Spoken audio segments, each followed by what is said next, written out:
most party people would actually like to know why they should elect you to lead their party based on what you've done for them or as a party.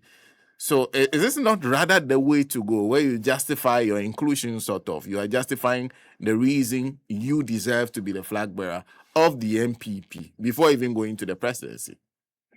But that's the low point. Because can you imagine what others will say, if that is what we have to use to justify our inclusion? I mean, the other candidates can equally say many things along those lines, showing that they also sacrifice for the party. I think it's on the low ground instead of rising to the higher ground or being the vice president for 8 years and being the next after the president, if he travels and what he has done, the policies that were implemented during the period that they were in power, and how he, the economic messiah, what he did. I mean, uh, he's not talking about that, and that is actually what we have been like elevating the whole discourse to a different level. I bet his opponents who didn't get the opportunity to occupy the office of vice president. Why at this moment he's coming down to the level that any party person or executive or ordinary member can easily say, "Oh, I also did ABC."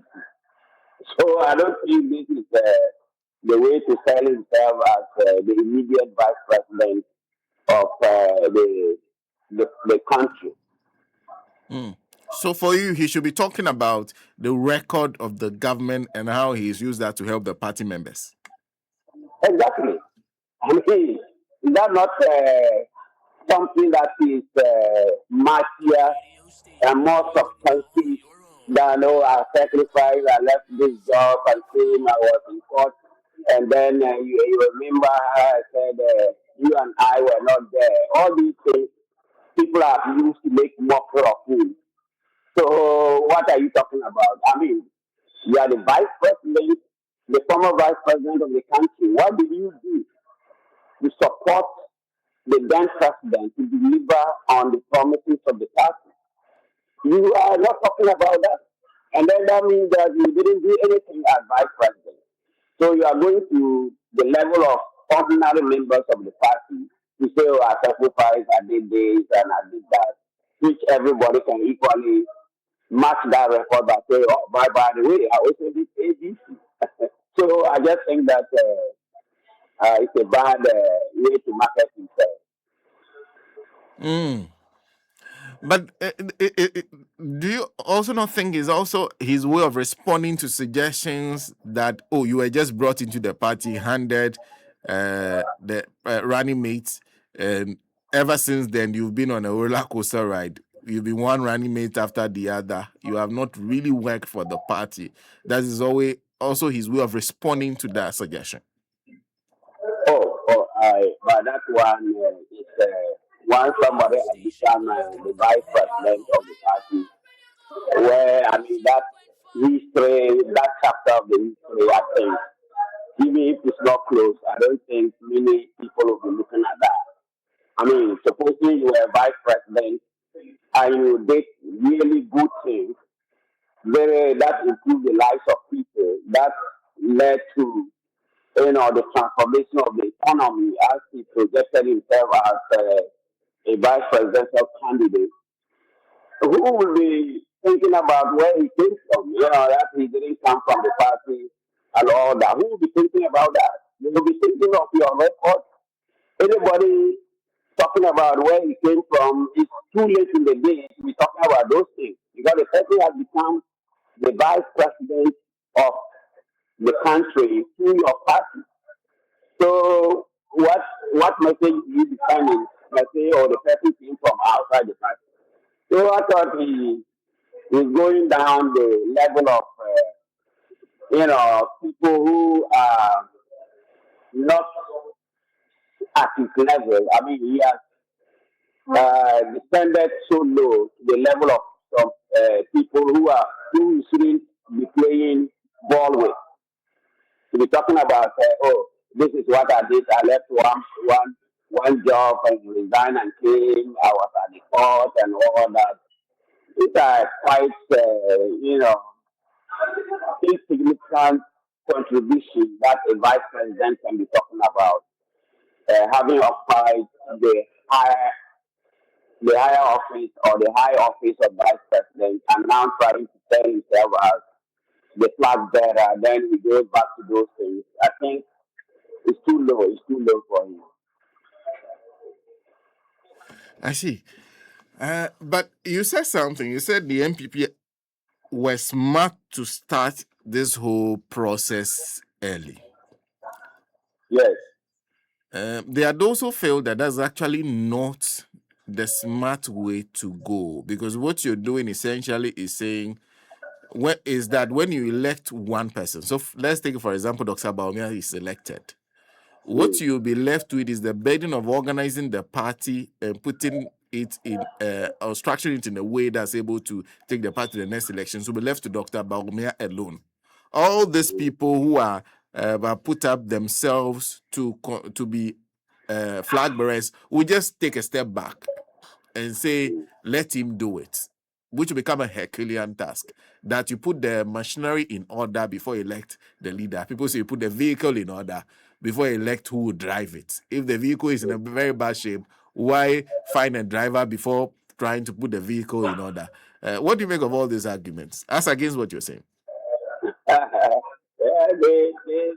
well, everybody is offering an opinion, but we have to, you know, uh, interrogate that side of the story with the history of the party and its internal context.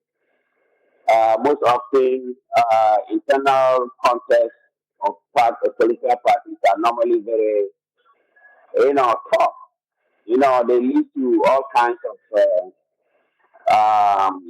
internal wrangling and animosity and all that.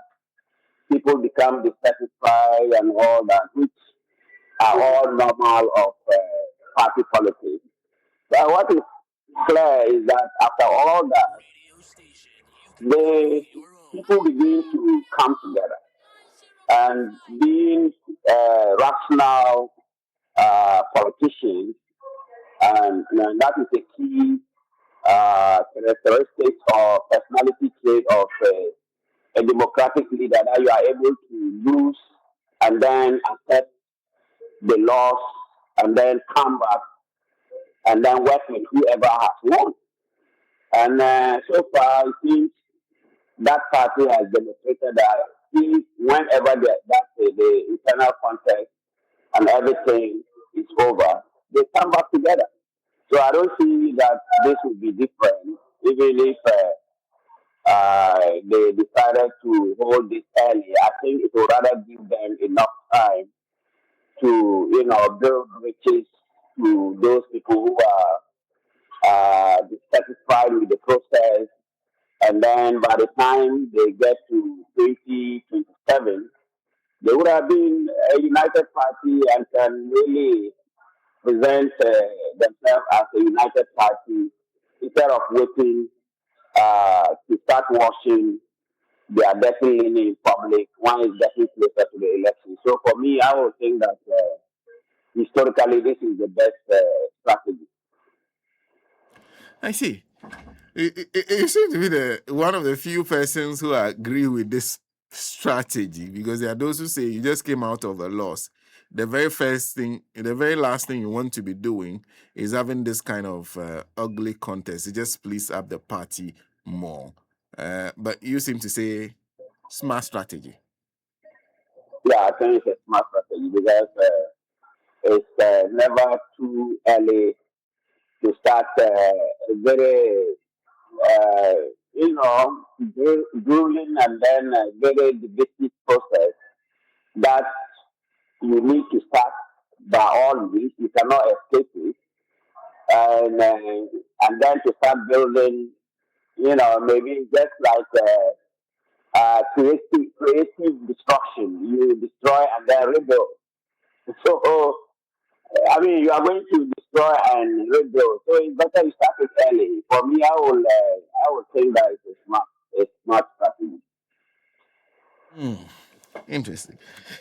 Uh, Prof, thank you very much for speaking to us. But I guess we'll have to find time. Perhaps I'll talk to Eric. Maybe we'll arrange it tomorrow. Because one of the things you wrote about prominently is how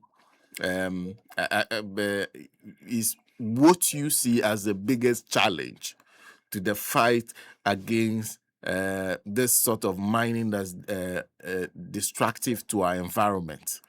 Yes. Um, and I would like to speak to you on what you are hearing now, 9 months into this administration, and what do you feel that they are also encountering this problem this early?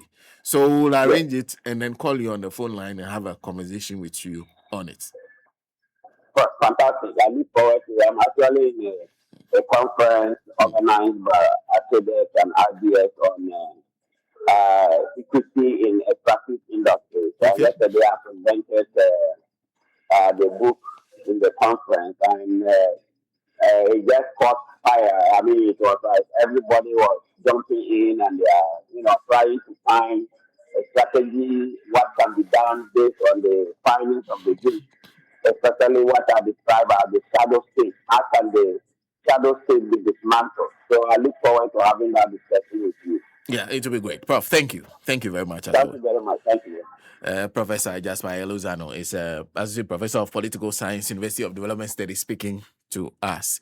He says the argument Dr. Bawumia is making is quite a weak argument, that he could have gone with what his government did and how that benefited from the party, how that benefited the party, and how that will help the party get a good message to sell going into the 2028 elections. The fact that he's gone to this level alone should be worrying to even him and the party itself. This is still the Gold Morning Conversation live on Radio Gold 90.5 FM, also live on Sekwele 104.3 FM in Liquid Todome. They are the voice from afar.